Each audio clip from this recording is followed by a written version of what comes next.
The lawyer smiled before he spoke. It was the kind of smile that wasn't for her, but for the room, for the idea of the room and his place in it. He adjusted the knot of his tie, a small, perfect dimple just below the Adam's apple. The air in the conference room was still and smelled of stale coffee and industrial carpet cleaner. It was the third time they had met in this same room, about the same $35. The branch manager, a young man named Peterson, whose ambition made him nervous, sat to the lawyer's right. He kept his hands folded on the polished table, his knuckles white. Across from them sat Helen Croft. Her coat was folded on the empty chair beside her. A purse was on her lap. Her hands, weathered from a lifetime of work in her garden and her home, rested on top of it. She had said nothing for 11 minutes. The lawyer, whose name was Davies, finally began. "This is a simple matter of bank policy, Mrs. Croft." He said it slowly, as if the slowness of his speech could make the matter simpler. "For non-account holders, we charge a nominal fee to cash checks. It covers the processing, the risk. It is standard practice." He gestured with an open palm, a gesture that was meant to convey reasonableness, openness. Helen Croft did not look at his hand. She did not look at his face. She looked at the center of the table. Then, with a slow, deliberate movement, she reached into her purse. She did not pull out a wallet. She did not pull out a checkbook. She pulled out a small laminated card, no bigger than a business card. She placed it on the table. It made a soft clicking sound against the wood veneer. Davies glanced at it. He saw black text on white paper, sealed in plastic. He smiled again, this time with a hint of paternal patience. "Ma'am, I appreciate that you've come prepared, but internal bank policy is set at the corporate level. It's not something we can debate here." He had already dismissed the card. He had not read it. He had categorized it as the work of an agitated customer, a piece of irrelevant paper that made her feel official. He was preparing his next sentence, the one that would gently but firmly end this meeting. Helen Croft spoke. Her voice was quiet, but it filled the space he had left open. It wasn't a question. It wasn't an argument. It was a statement. "You are not discussing bank policy." She paused. The lawyer tilted his head, his smile tightening at the edges. She looked up from the card and met his eyes for the first time. "You are discussing a Title 31 of the Code of Federal Regulations." The room went quiet. Peterson, the manager, shifted in his seat. The lawyer's smile vanished. It did not fade. It was simply gone, replaced by a flat, neutral expression. The card sat on the table between them. It was a very small thing to change the feeling of a room so completely. The room itself was designed to feel important, but it was a cheap imitation of power. The table was particle board with a mahogany finish.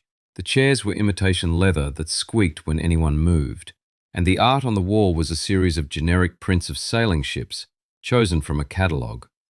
It was a room for intimidating small business owners and disappointing loan applicants. It was not a room designed for quiet certainty. Davies, the lawyer, was a man perfectly suited to this environment. He wore his suit like armor and his confidence like a weapon. He was from the regional office, sent down to the small branch to handle what the manager had described on the phone as a stubborn situation. The situation was Helen Croft. To Davies, she was a type. Elderly, recently widowed, with too much time on her hands, and a grievance that had more to do with her loss than with the bank. He had seen it before. They latched onto small things, a fee, a perceived slight, and magnified it into a battle of principle, because the real battles of their lives were now over. His strategy was simple: listen patiently, validate her feelings without validating her claim, and offer a one-time refund of the $35 as a gesture of goodwill. He had budgeted 30 minutes for the entire process. He had already checked his watch twice. Helen Croft did not fit his type. She was not emotional, she was not loud, She was still. She wore a simple dress and a clean but worn cardigan. Her shoes were sensible, low-heeled things that she had likely owned for a decade. Nothing about her suggested a fighter. Nothing suggested a threat. But there was a steadiness in her gaze that he had not anticipated. It was the calm of someone who was not there to ask a question, but to deliver an answer. She had allowed him to speak, to lay out his position, to build his case on the foundation of bank policy and industry standards. She had given him all the room he needed, and then she had placed the small laminated card on the table and removed that foundation in a single sentence. The stakes for the bank were $35. It was an amount so trivial that the cost of Davis's travel and time to attend this meeting had already exceeded it a dozen times over. For the bank, this was about precedent. If they waived a fee for her, others would demand the same. Policy was the wall that protected them from 1,000 small requests. For Helen, the stakes were different. They had nothing to do with the money. They had everything to do with a check for $847.19, the first pension payment to arrive after her husband Frank had passed away 2 months prior. The check was from the United States Treasury. It represented 42 years of Frank's life spent working at the local textile mill. It was his promise, and the company's promise, and the government's promise, all printed on a piece of perforated paper. The $35 fee was a toll charged on a promise, and that was a thing she could not abide. To understand why she was in that room, you have to go back 6 weeks, to her kitchen table, the same one Frank had built for her 40 years earlier. The morning sun came through the window over the sink, illuminating the dust motes dancing in the air. The pension check lay on the table next to a cup of black coffee. It was the first one addressed only to her as the beneficiary. Frank's name was still on it in a small line below hers. Frank Croft, deceased. Seeing it felt like a fresh wound. She had endorsements to sign, forms to fill out. She drove to the bank downtown, the large one with the columns, not the small credit union where she and Frank had kept their modest savings for decades. The pension fund required the check be cashed at a national bank. She didn't have an account there. She waited in line for 20 minutes. The teller was a young woman, polite but distracted.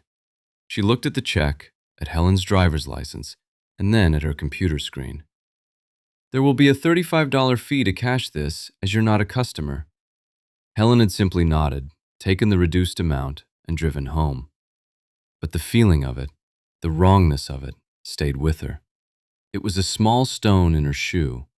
Frank would have known what to do. He was a man who read the instructions.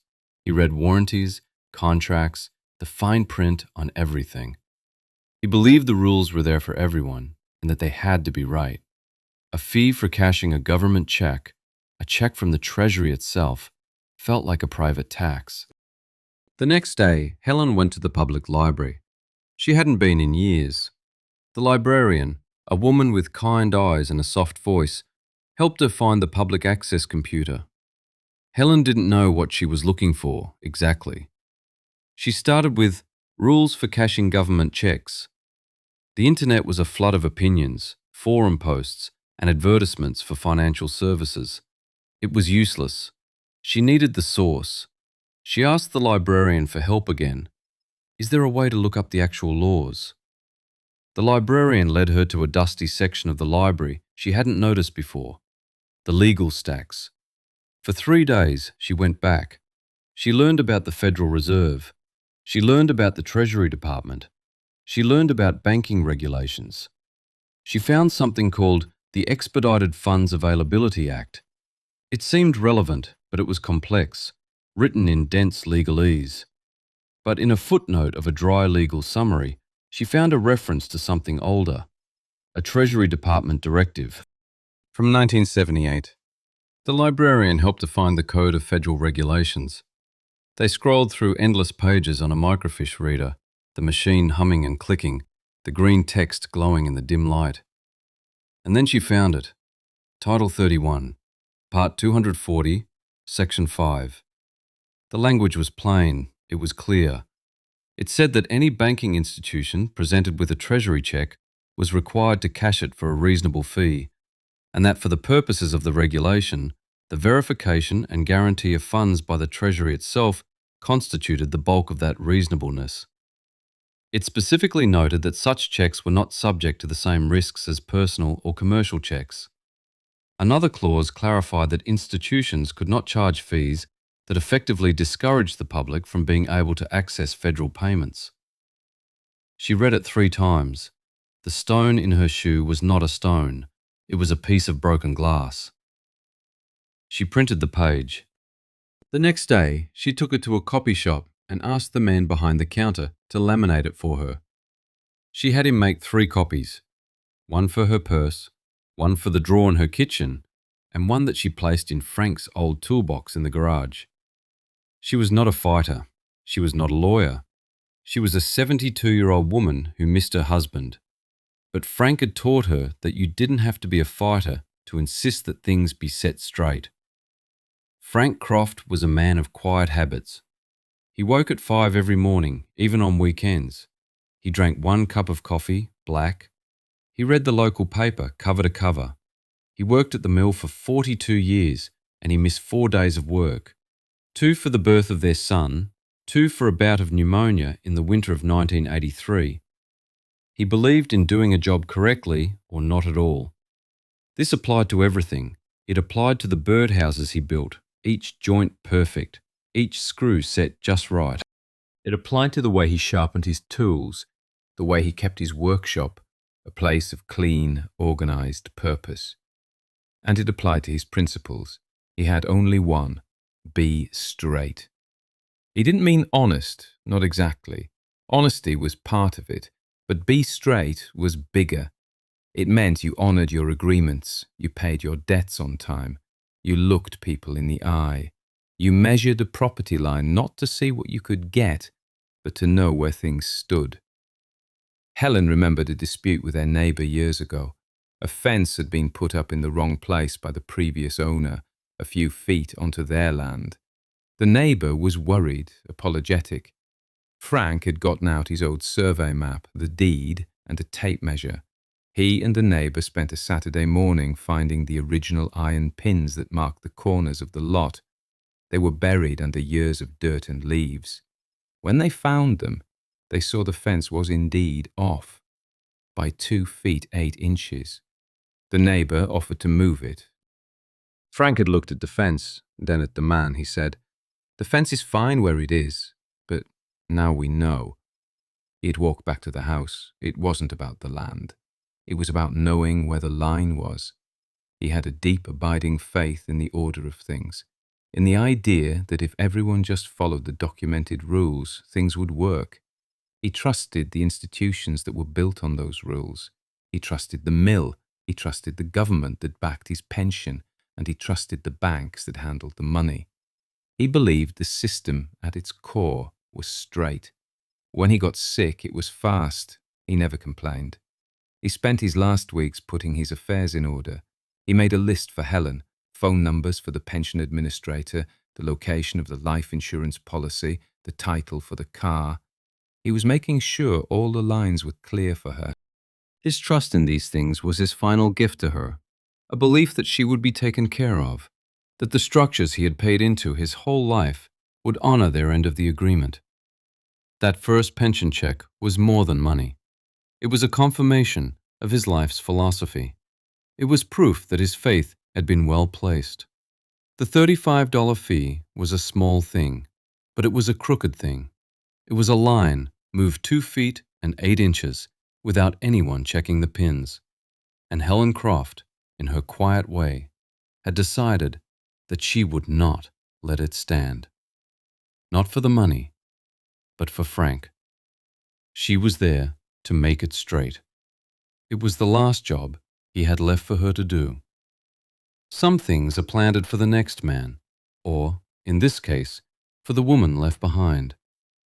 Back in the conference room, the air was thick with the lawyer's silence.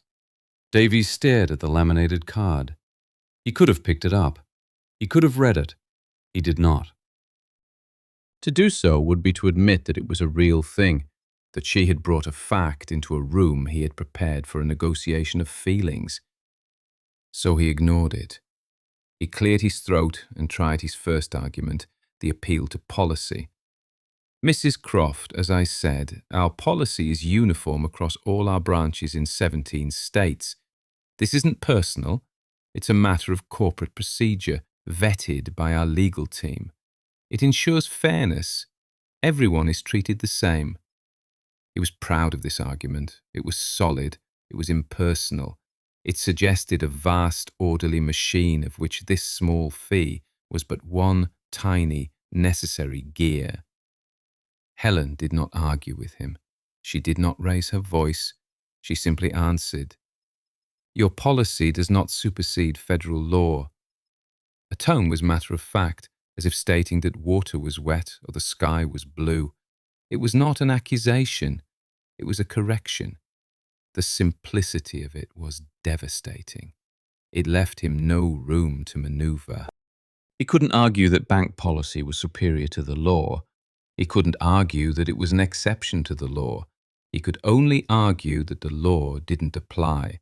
But to do that, he would have to read the card. Peterson, the branch manager, began to look pale. He was a young man, and this was his first managerial post. He saw his career flashing before his eyes. He had been the one to tell Helen Croft on her second visit that the fee was non-negotiable. He had been the one to escalate it to the regional office. He had described her as a difficult customer. Now he was beginning to realize that he had made a profound error in judgment. He had seen an old woman, not a person who knew how to use a microfiche reader. He had seen a problem to be managed, not a fact to be acknowledged. Davies, however, was a professional. He was paid to be confident in rooms like this. He shifted to his second argument, the appeal to security. The fee also covers the enhanced security procedures for non-account holders. It is a measure to protect the bank and its customers from fraud. We have a responsibility to be vigilant. This was a stronger argument. It invoked the spectre of crime, of risk, of a dangerous world from which the bank, for a small fee, was offering protection. It was a classic institutional defense. It reframed the fee not as a profit center, but as a shield. Helen waited patiently for him to finish. She let the silence stretch for a moment. Then she spoke again, her voice still quiet, still precise. It is a treasury check. It is drawn on the full faith and credit of the United States government. The risk of fraud is borne by the Treasury, not by this bank. Your own tellers use a Treasury verification system to confirm its authenticity before cashing it. That is your security procedure. This fee is for something else. She knew this from her research. She had watched the teller do it. She had seen the screen, the prompt, the verification number. She had paid attention. Davies felt a flicker of annoyance. She wasn't behaving the way she was supposed to. She wasn't getting angry. She wasn't getting emotional. She was simply dismantling his arguments one by one with calm, declarative sentences.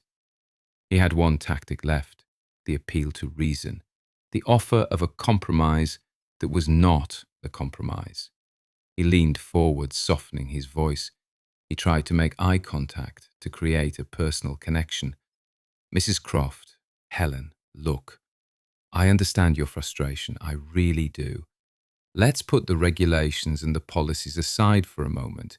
This is clearly important to you. So here is what I am prepared to do. We will refund your $35, and as a gesture of our apology for any inconvenience, we will add another $100 on top of that. We value our relationship with this community, and we want you to leave here feeling that you've been heard."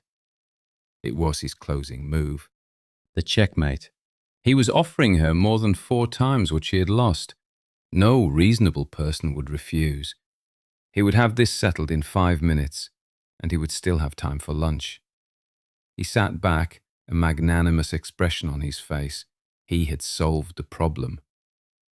Helen Croft did not look at the extra money he was offering. She did not even seem to hear that part of his speech. She heard only the part that tried to dismiss the principle. She answered him with a question. Is the policy going to change? Davies was taken aback. That was not one of the expected responses. He hesitated. Well, our policies are reviewed on an annual basis. I can certainly pass your concerns up to the relevant committee. It was a politician's answer, a promise to do nothing. She knew it. He knew it. She shook her head, a small, slow movement. No. Then it isn't about the money. He had tried 3 arguments, the argument from policy, the argument from security, the argument from reason. Each was weaker than the last, and she had defeated them not with arguments of her own, but with a single, unmovable fact. No words, no hesitation, no yielding. The room went quiet again. Davies looked at Peterson. Peterson looked at his folded hands. The lawyer had run out of road. His polished language had failed him. His confidence had cracked. He had assumed he was in a negotiation. He had been wrong. He was in a classroom, and he was the only one who hadn't done the reading. He had profoundly underestimated the woman sitting across the table. Some men collect problems. He collected assumptions, and one of them had just cost him the room. The silence stretched. It was no longer a pause in conversation. It was the main event. It was a heavy, weighted thing that filled every corner of the small room. Davies, for the first time, looked like he didn't know what to do next. He was a man who always had a next sentence, a next strategy. Now, he had none. The laminated card sat on the table, a silent rebuke to his entire presentation. It was Peterson, the branch manager, who finally broke. His face was slick with a thin sheen of sweat. He was trapped between a customer who would not bend and a lawyer from corporate who had just failed. He made the only move he had left. He reached for the phone on the credenza behind him. "Excuse me for a moment." He spoke in a low voice, his back to Helen. "Yes, Mr. Albright is expecting my call." He patched the call through the conference speaker. A new voice entered the room. It was older than Davies's, calmer. It had the dry, unhurried cadence of a man who had been dealing with bank regulations for a very long time. "This is Albright. What's the situation, Peterson?" Peterson stammered for a moment. "Sir, we're here with Mrs. Croft. It's about the non-customer check cashing fee. There's a disagreement about the policy." The voice on the phone sighed, a very faint, tired sound. "I have the file." It's $35. Has a resolution been proposed? Davies spoke up, his voice regaining some of its professional smoothness. Yes, Bill. I've offered to refund the fee and add a customer service gesture of $100. The offer was not accepted. Another pause. The man on the phone, Albright, seemed to be considering this. "Ma'am? Mrs. Croft? Are you there?" Helen leaned slightly toward the speakerphone. "Yes, I'm here." "Mr. Albright, the woman has a document she's brought with her," Peterson added, his voice strained. Albright asked, "What kind of document?" Helen answered before anyone else could. "It's a laminated copy of a section of federal law. Can you read me the citation, please?" Albright's voice was steady. There was no condescension in it. It was the voice of a man who dealt in facts. Helen picked up the card. Her hand was steady. She read the words she had memorized. Title 31, Code of Federal Regulations, Part 240, Section 5. A long silence came from the speaker. Davies shifted in his chair. He ran a finger around his collar. He did not recognize the citation. Law was a vast and sprawling thing. His speciality was contract disputes and liability. He was a corporate man. Regulatory law was a different world, a world of codes and subsections that he hadn't looked at since he studied for the bar exam. From the phone came the slow, rhythmic sound of a keyboard clicking, one key at a time. It was a patient sound. It went on for almost a minute. The men in the room waited. Helen waited. She already knew the answer. The clicking stopped. A low whistle came through the speaker.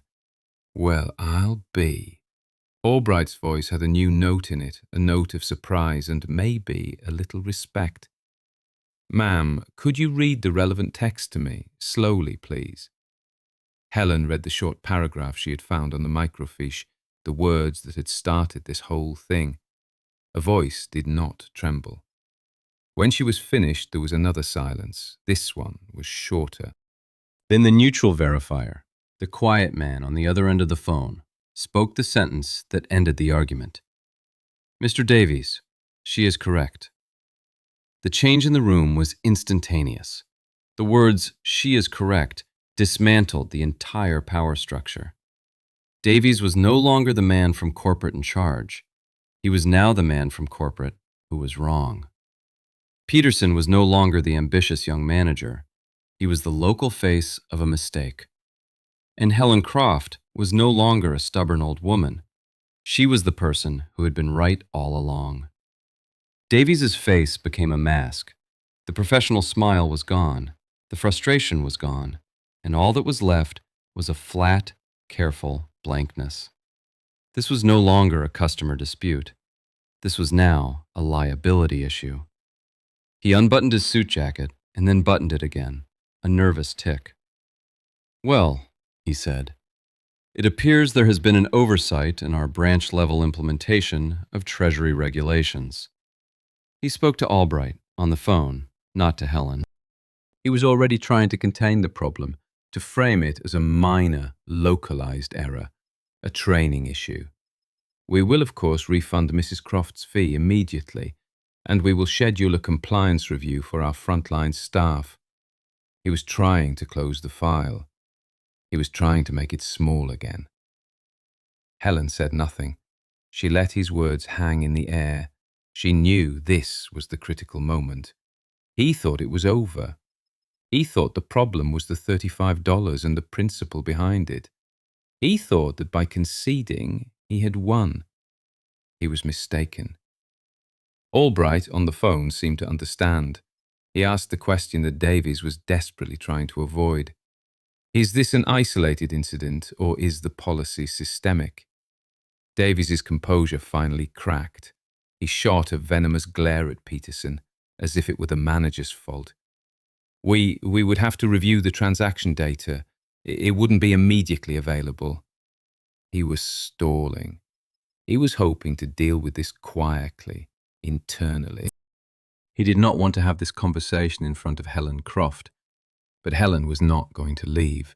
She had not come this far to be dismissed with a quiet internal review.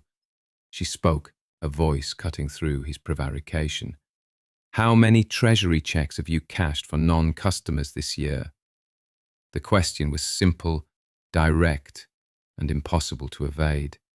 Peterson looked at Davies. Davies looked at the ceiling. I don't have that information. Then she delivered her terms. It wasn't a negotiation. It was an instruction. You have 3 days to find it. Not just for this branch, for all of them. There was no anger in her voice, just a quiet, unbreakable resolve. Davies started to protest. Mrs. Croft, that's a significant data request. It will require resources, time. She interrupted him, a thing she had not done the entire meeting. I am aware. 3 days. She stood up. She picked up her laminated card from the table and placed it back in her purse. She put her folded coat over her arm. She had said everything she needed to say. She nodded once to the speakerphone on the table. Thank you, Mr. Albright. Then she turned and walked out of the room, leaving the two men sitting in a stunned, profound silence. The battle was over. The war was just beginning. 1 week later, they met again. The room was the same, but the atmosphere was funereal. Davies was there, but he did not speak first. Next to him sat another lawyer, a woman from the bank's national headquarters in Charlotte. She had flown in that morning. She had a weary professional sadness about her, the look of a person who specialized in cleaning up expensive messes. A thick folder lay on the table in front of her. Peterson, the branch manager, was not present. He had, they explained, been reassigned to a different department. Helen Croft sat in the same chair as before. She had her purse on her lap. She had not brought her laminated card this time.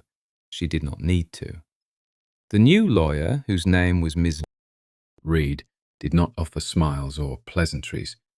She got straight to the point. "Mrs. Croft, we have completed the internal audit you requested." She opened a folder. It was full of spreadsheets, columns of numbers and dates. It turns out that our check cashing software, which was implemented in 1998, did not correctly differentiate between personal, commercial, and federal government instruments for non-account holders. The fee was applied universally. She slid a single piece of paper across the table. It was a summary. The numbers were staggering. They had gone back 7 years, the statute of limitations for such claims. The number of improper fees was in the hundreds of thousands. The total amount was at the bottom of the page, underlined. $1,624,315. Helen looked at the number. She felt no triumph. She felt a quiet, deep sorrow. All those people, soldiers getting their pay, retirees getting their pensions, students getting their federal loan disbursements, all of them paying a small, illegal tax just to access their own money.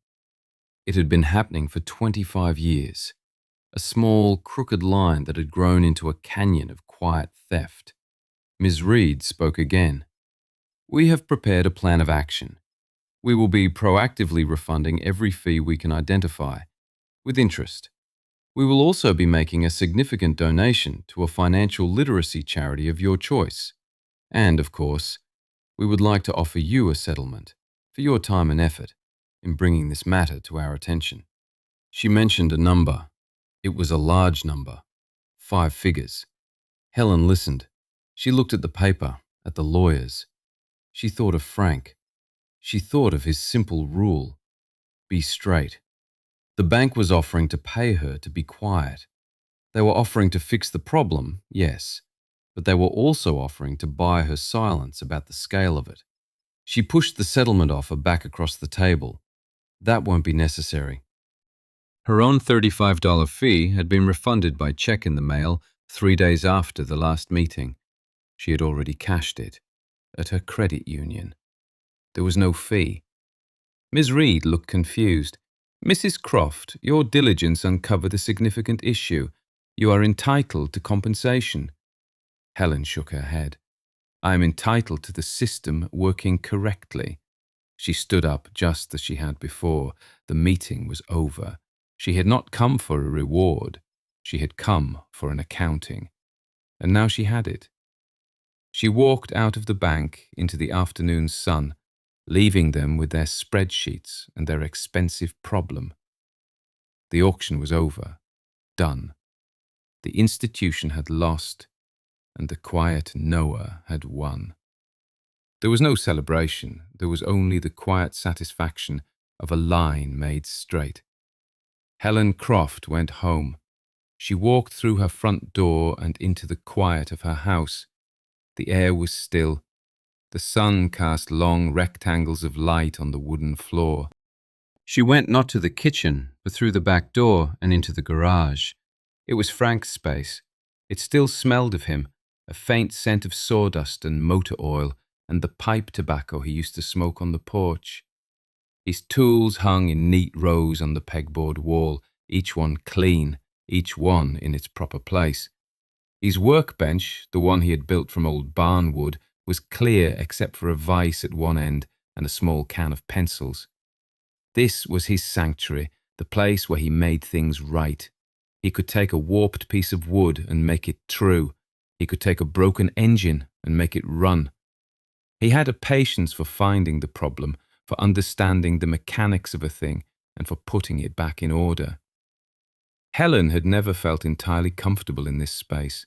It was his. But today, she felt a sense of belonging. She walked over to a tall metal cabinet in the corner. On the top shelf was a small hand-carved wooden box. It was where Frank kept his most important things. It wasn't a safe. It was a place of honor. She took it down. It was surprisingly heavy. She brought it to the workbench and sat on his old stool. She opened the lid. Inside, on a bed of dark green felt, were the artifacts of a quiet life. His father's silver pocket watch, which no longer worked, but which he had always kept. A medal for perfect attendance from the mill for 25 consecutive years. A faded photograph of her taken on their honeymoon in 1972. A small, smooth stone from the shore of Lake Michigan. And the third laminated copy of Title 31, Part 240, Section 5, which she had placed there after her first visit to the library. She took the card out. She held it in her hand for a moment. Then she took out the photo of herself and tucked the card behind it. She placed them both back in the box. She closed the lid. It made a soft, satisfying click. A final, quiet sound of a job completed. Some men collect problems. He collected patience. She had just spent some of it for him, making a line straight again. A quiet vindication, a small rule, forgotten by an institution but remembered by one person, can straighten a very crooked line. The truth has its own pace, and it often arrives quietly, without celebration. But not all forgotten rules are found in law books. Stay with us. Next time we'll tell the story of a promise made between a father and a son an ocean away. A promise written on the back of a photograph in 1944. And when a shipping company finds that photograph in a lost trunk 70 years later in a dusty warehouse in Baltimore, we'll see what holds.